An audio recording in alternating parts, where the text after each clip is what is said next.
Welcome to the autofocus menu. We're going to start off by looking at a number of items that we've already talked about in the previous autofocus section, but here is where we get to set these features ourselves. All right. First up in here is the AF operation. We talked about this back in the focus controls section 4. This is the most important setting, I think, when you're going out to shoot action and sports, is to get your camera into a servo focusing mode. And this is where the camera will track your subject forward and back so you can get shots of it continuously in focus. Now, most of the time, most people, I think, are in just basic one-shot mode. However, with this camera, with the face detection and the subject tracking, there are some people who are finding that they like to leave it in the servo mode all the time with the right type of tracking engaged, and it works very well for them. And so I think if you're traditionalists, you'd probably just be in one shot most of the time, switch over to servo for action. But if you want to try servo and some of the different focus options, you can try using that on a more frequent basis. It might make certain situations a little bit quicker and easier to work with. All right, the AF method is where we get to focus in the frame. We have different size boxes. We talked about this at length back in the focus controls. We did talk also about the subject to detect option, where we have people, animals, or no priority.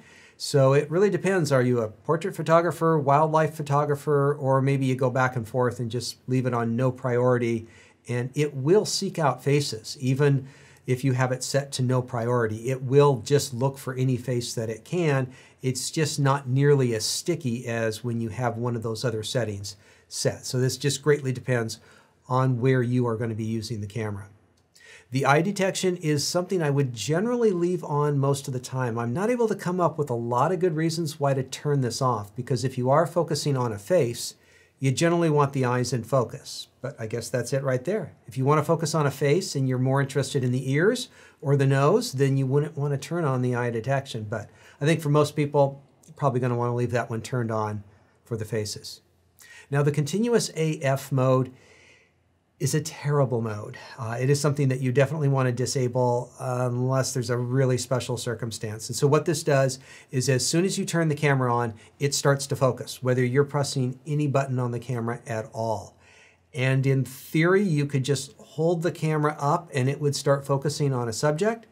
But anytime the camera is on, it's going to be focusing. And so almost without doubt, don't ever use this this feature ever. So leave this one on disable.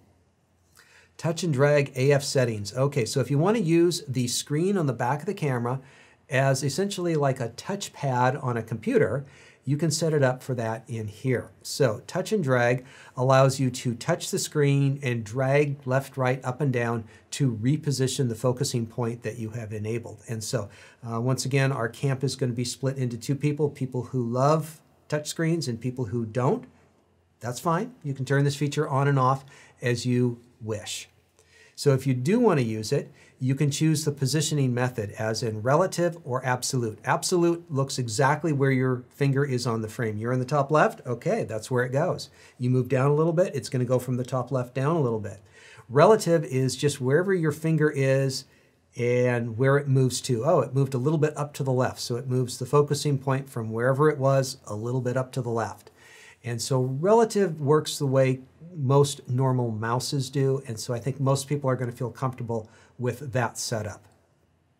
Active touch area. Now this can be really important depending on how you hold the camera, what hands you have free, and what eye is your dominant eye. You do all know that you have a dominant eye, right? How you look through the camera, that's your dominant eye. And some of us are left-eyed, some of us are right-eyed, and that changes our face positioning and what's available on the screen. For most people, I think it would be wise to activate the right side of the screen because usually their face is a little bit off to the left and their thumb is close by and can reach that part of the screen over there. I have seen situations where you have a good grip of the camera and you actually, normally you'd hold your left hand under the lens like this, but in some cases you have the left hand free and you could use the left hand for repositioning the focusing point while you're shooting and doing other things on the other side of the camera. So there is a lot of options depending on how big and long your thumb is and where it reaches and where it's easy to get to on the back of the screen. So you may need to play with that one a little bit to see what's most convenient for the way that you like to work. Now this is something that not all of you are going to see, at least right now, only if you put on the correct lens. If you have like the 51.8 lens, you can turn the autofocus on and off on this, because while it does have a switch on the lens, it's not a switch for turning the autofocus on and off. And so you can choose to be in manual focus or autofocus with this lens or other lenses of that nature that have autofocus but not an autofocus switch. All right, page 2, autofocus. Manual focus peaking settings, little submenu we're going to dive into in here. We talked about this before. This is where the screen will shimmer in bright areas where your subject is in sharp focus, or at least the zone of focus. And this can be very helpful when looking at the entire scene for a focusing range of where are you focused. Generally, you probably want to leave it off, except when you are manual focusing, trying to look at that whole screen to see for focusing. If you do have it turned on, you can have it set to either a low or high setting, and that's going to really depend on what works for you in that environment. And you can also change what color it is, and that's going to depend on your subject and your background color, which one stands out, which one's easy to see but not too obnoxious for you to look at. Next up is the focusing guide, and this is that scale along the bottom of the screen, and that can be very handy for manual focusing. And so if you do enjoy manual focusing, I think this is a very helpful guide. Yeah, it's on top of your image, but boy, getting in focus and sharp images is really important. So I would generally want to use this and leave it turned on, but personal preference, of course. The AF assist beam firing. And so this is technically kind of a cool little thing. When the camera has a hard time picking up focus because it's dark, it'll turn on the built-in flashlight either in the camera or in the flash unit yourself, and it will emit a light onto your subject so your camera can focus. And while that is technically kind of cool, it's also really irritating to any subjects that you happen to be photographing or other photographers you're working around and all photographing the same subject, because you're casting this light on a subject and everybody has to photograph the light that you have on the subject. And so I would be very careful with this. I would probably turn it off. The other thing to know about this is it doesn't work after a very long distance. And so it's not going to work 30 feet away from you. It's going to work on things, you know, a few yards away, maybe a couple of meters or so, and that's about it. All right, next up, the cases. So the camera, when it is autofocusing on moving subjects, has a lot of decisions to make. And in the past, the Canon engineers and scientists had to program in the best algorithm they could for every imaginable case where a person is moving, whether it's marathon running, auto racing, basketball, football, gymnastics. These are all very different events, and athletes in the vehicles and what have you move around in a very different manner. And this is where you can program the camera to work with the types of subjects that you are shooting. Now, all of these have a few things in common, is that they're working with a couple of different parameters, and they're making little adjustments on how quickly these parameters are changed. And so as long as you can understand these two parameters, you'll be able to make as many adjustments in here as you need to. So let's talk about these two basic parameters. The first one is known as tracking sensitivity. And this is how sticky your camera is to a subject that you are tracking. So if you have your focus points on a subject and then another subject comes in and kind of comes between you and your subject, what do you want the focus to do? And in some sports, you want to come to that focus of that newer athlete or person that's closer to you, because that's the type of sport that you're shooting, that you want to get whoever's closest to the camera. In other cases, you're photographing a specific person and you don't care if a referee crosses in front of them. You want to stay on that particular player. And so this very much depends on the type of photography you're doing and what your goals are. And so if you want to track that new subject, you're trying to get the winner of the race, the first person across the line, for instance, the person who is at the front of the pack, then yes, you want it to switch very quickly. A lot of times I think people don't want it to switch because they have a specific subject they have targeted and they want the focus to stay on that even if there is a quick interruption. So as long as you understand how that works, you can set it up for the type of work that you're doing. So for instance, in tennis, a player will have a racket in their hand and they will swing the racket. I'm telling you how tennis works. But the problem is that if you're focusing and the camera refocuses on the tennis racket, you might make a good business photographing for the tennis racket companies, but you generally want to keep the person in focus. And so if you want to keep the person in focus, you want to ignore these obstacles. With butterfly swimming, there's lots of water that comes out in front of the swimmer, and you don't want the camera to focus on the water a foot in front of their face. You want to stay on their face. And so take a look at the photos that you shoot in action and see if there's kind of a consistent issue with it jumping to new subjects, and that might give you a heads up as to what to change in here. To start with, I would probably just leave it at 0 for most people. All right, next up is acceleration, deceleration tracking. So as a subject is moving towards you, the camera will be tracking movement. Now the camera doesn't know if a subject is going to stop or going to accelerate, and so it takes several readings, several times a second, trying to figure out, is this subject going a constant speed or is it going a faster speed? And sometimes it takes a few cycles for the camera to figure out, oh, it's accelerating, let's change focus really quickly. And you're going to get a bunch of pictures that are out of focus. Or the camera might think it's changing very quickly when in essence it's not, it just changed for a moment quickly, and then it kind of drifts off and then comes back and hits focus. And so it depends on the type of shooting that you're doing.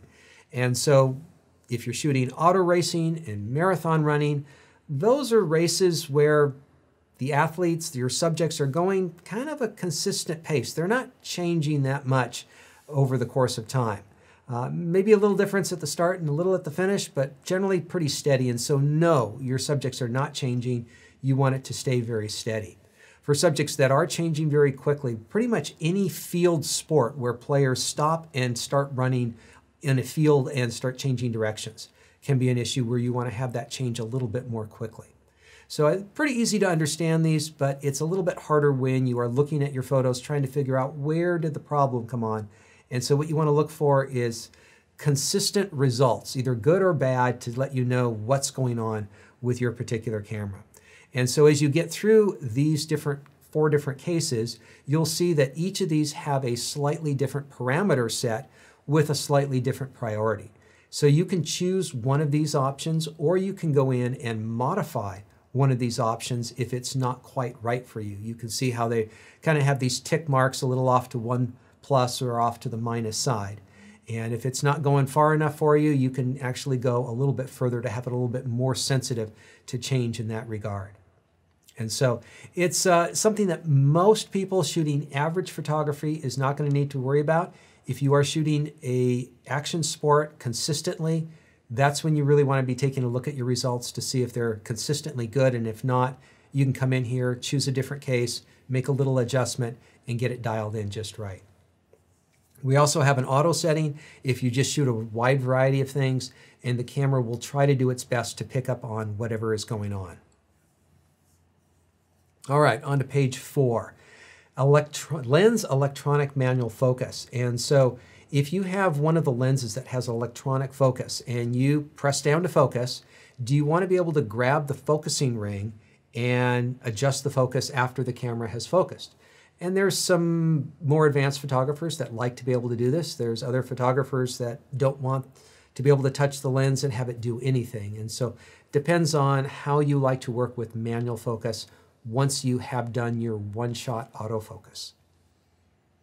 One-shot AF release priority. Now most cameras, all cameras, every camera comes programmed from the factory with this set to focus priority. And what this means is that when your camera is in the one-shot mode, the camera has to focus before it'll allow you to shoot a photo. And so if you still have focus tied in with the shutter release on the front of the camera, you have to focus and achieve focus before the camera will let you fire. Otherwise, it just won't fire. If you have back button focus set up, this doesn't even really matter. So you can disregard this if you do that sort of system. There are some people that like to set this to release so that they can shoot a photo anytime, whether it's in focus or out of focus. For most people, for safety reasons, I would leave this in focus priority. Next up is switching tracked subjects. All right, this was the most difficult item for me to track down and learn about and understand so I could explain it to you. I read the instruction manual, I tested it, I read the instructions in the back of the camera, which conflicted with the manual. I got very confused. I called a very smart friend of mine, and he didn't know what to do with it either, so he called a very good friend of his who worked directly at Canon so that I could get a direct answer to you. It took me about an hour and a half to get this one thing figured out. All right, and this is actually a feature that was on the Canon 5D Mark IV and some other cameras. It was in the case scenarios, and I don't know why, but they pulled it out of that and have it as a separate line item in the menu system. All right, and so this is basically how quickly do you want the camera to change focusing points going from side to side. And so this is switching tracked subjects. Okay, does my subject change position quickly? So let's say you're focusing on a subject and you have a wide bracket, which actually means you're using a whole bunch of little boxes. And those boxes are tracking that particular subject. The camera wants to know how quickly does your subject move from side to side? Because they want to know if it moves, should I start using those focus points over there, or do you want me to kind of stick where they are over here? And this, once again, depends on the type of action that you're shooting. And so if you want to keep it on the initial priority where you kind of have good positioning and framing of your subject, subjects that are moving in a consistent place. Track and field. I'm a runner. I like track and field. The great thing about shooting track and field is that when somebody's running around the track, you pretty much always know where they're going to go. They're going to stay in lane one. Very rarely do they go anyplace else other than lane one. Same thing with motorsports. They're going to take the shortest route around the curve or the straight, whatever they're doing. Very easy to figure out. Subjects that are erratic, that have a field of options of where they can go. Figure skaters, rhythmic gymnastics, the floor routine, any sort of field sports where subjects are changing side to side quite a bit. And so it depends on the type of shooting you're doing. And once again, looking at results, seeing where things are falling out of focus. One of these other little tweaks that you can do on top of the other case scenarios we saw back on page 3.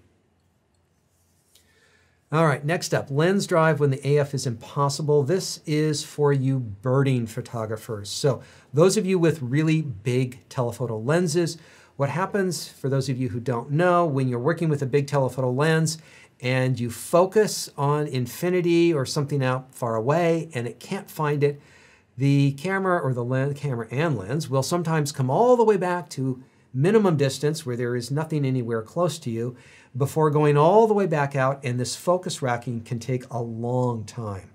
And so what a lot of people who use these large telephoto lenses prefer is to stop the focus search once it looks once, and then you can go in and manually focus and readjust from there.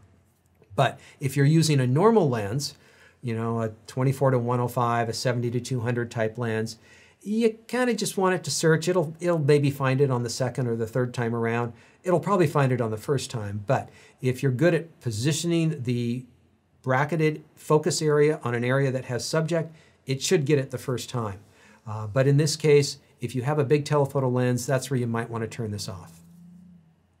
All right, limiting the AF methods. Well, different viewpoints on this. My first initial thought is check all of these off, leave them all available, see which ones you like to use. If you find that you do not use some of these focusing modes and you find yourself either pressing that multifunction button going left to right around selecting all of them, or if you happen to have the dial reprogrammed for that, if you find that you're just not using a few of these and you're tired of dialing past them, you can come in here, uncheck the box, and only keep the ones that you want. AF method selection control. Okay, I really like this one, changing it over to the dial. If you leave it on the multifunction button, when you press the focusing point button there in the back of the camera, you then have to press the multifunction button Each time you want to move it 1 to the right. So if you want to go 1 to the left, you have to press it about 8 times to go all the way back to the first item on the list. If you have it set to the main dial, you can just dial left and dial right, and it's nice and easy. All right, next up is orientation linked AF. And so another one that some people like, some people don't. I like this one. All right, so if you are framing a subject over on the right-hand side of the frame in a horizontal frame, and then you've decided, wait a minute, I need to get a vertical of this person, but I also want them over on the right side of the frame, and you tilt the frame up, well, now your focusing point is up at the top of the frame, and you have to reposition your focusing points onto your subject. If you set this on to separate, you can have separate focusing areas memorized just by where the camera is orientated into a horizontal or vertical format. And so I found this very helpful when I want to keep similar compositions with both vertical and horizontal. And I know with vertical and horizontal, you're going to get very different compositions, but if you kind of want the same idea, somebody's over on the side and they're looking inward and you want more space in front of them, shoot a vertical, shoot a horizontal, you don't have to move your focusing points. I do realize, though, that there are some people this doesn't work for them. So it's your choice. It's your way. It's your camera. Customize it as you like. All right, 5th page of the autofocus, initial servo AF point for face detection. So when you are switching in to the auto mode, where do you want the initial focus point to be? Now, this is something that not a lot of people are going to be too critical of, but if you were focusing over on the left side of the frame in one of the smaller boxes, and then you switched over to auto, do you want the frame to be in the same spot as you were just in, or in the last time you were using this particular mode? And so it depends on how much you switch back and forth between auto and one of these other modes where you get to position the focusing point. And it's something that is very irritating to certain people, and other people, they don't even recognize and notice the difference no matter how this is set. So you might want to play around with it a little bit. As I say, I don't think it's the most critical item for most photographers unless you are switching back and forth from one of those single point areas that you can move around to the full auto area. Focus ring rotation. So Canon has a certain way for turning the focus ring for going from infinity to close-up. And it's a very standard system used for most lenses in the world. Now, Nikon and now Fuji have joined the ranks of the reverse rotation. And so if you are a Nikon person who has moved over to the Canon line and you want to reverse your lenses, this is where you would do so. For the most part, if you're not too bothered by this, I would just leave it in the Canon system because that is kind of the major system that is out on the market today. If you are shooting still photographs with the camera and manual focusing, there is a different priority than when you are shooting videos. And so with this camera, let me go ahead and see if I can set this up and show you the difference. And so we are going to flip back over into the photo mode. And I'm going to see if I can turn on a couple of things. I want the focus guide on so that we can see what's going on here a little bit more easily. And I'm going to maybe get a subject to focus on up here just so that we can see a little bit more easily. And so if I put this in front of the frame here and I focus, depending on how fast I turn, you can see that those rings adjust. I can slow down.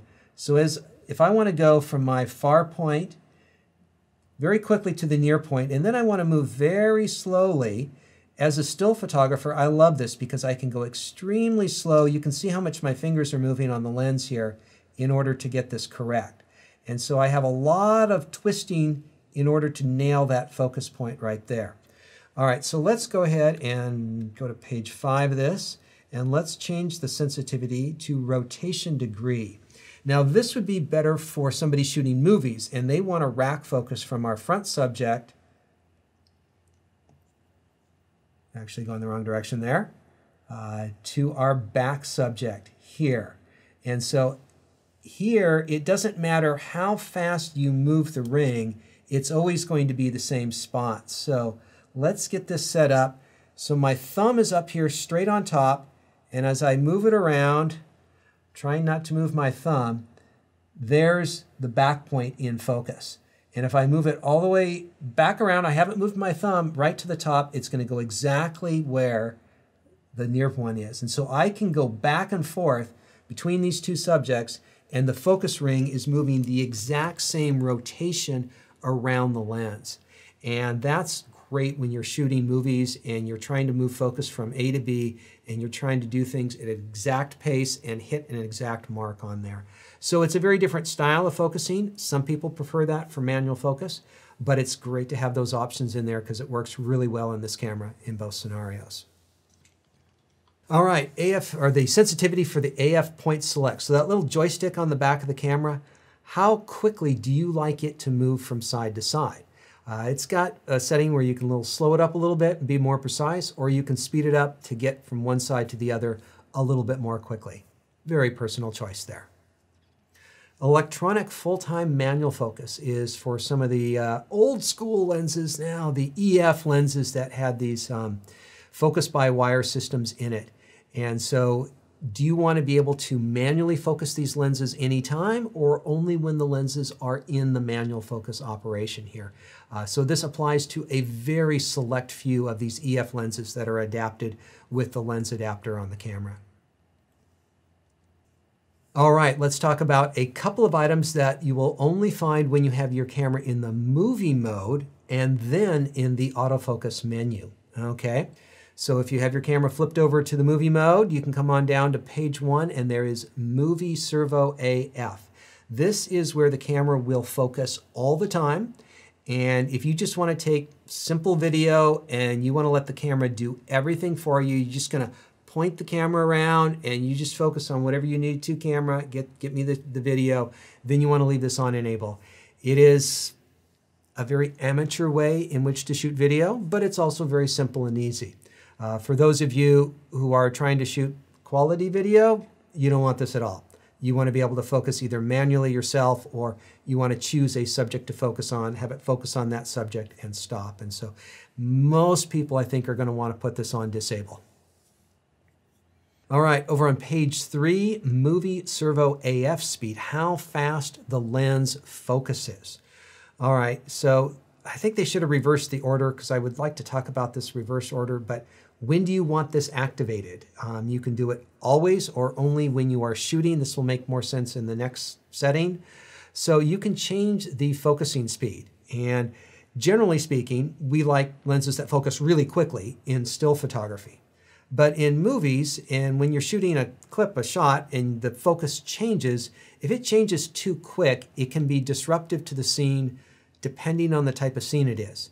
And so depending on what you're shooting, you may want to slow the video's change of focus down. And so in some cases, you want to slow it way down so it just gently goes from one subject to the next. But when you're setting up your shot, you don't want it to go really slowly, only during the time that you're shooting. And so that's why these two modes are in there. And so you would determine what you want kind of in the shot, in this setting here, and then when it's activated, you can choose what's convenient for you as you're setting up your shot. All right, Movie Servo AF tracking. This is kind of similar to some of the ideas that we talked about before. How quickly does your camera change from one subject to the next? And if you are tracking a particular subject and then something interferes with it, do you want it to jump to that new subject? Depends on the type of shooting that you're doing and what your priorities are. All right, folks, lots of geeky technical stuff in that autofocus menu. I hope you've got it figured out. I hope you've got your camera set the way you want to.